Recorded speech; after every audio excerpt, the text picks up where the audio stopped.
সামনে একটা লড়াই আসবে এই দেশের মাটিতেই। এটা আমাদের ভবিষ্যৎবাণী না, এটা আমাদের দূরদর্শীদের আলোকে বলছি।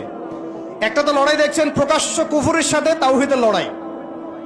একটা লড়াই দেখছেন না, প্রকাশ্য কুফুরির সাথে কিসের লড়াই? তাওহীদের। সামনে একটা লড়াই দেখবেন মডারেট ইসলামের সাথে প্রকৃত ইসলামের লড়াই।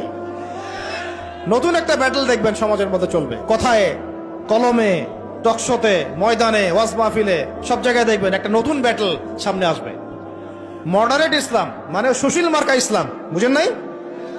দেশের সকল শক্তি এই বিষয়ে একটি একমত যে Jamaat is a moderate Islamic organisation, democratic organisation.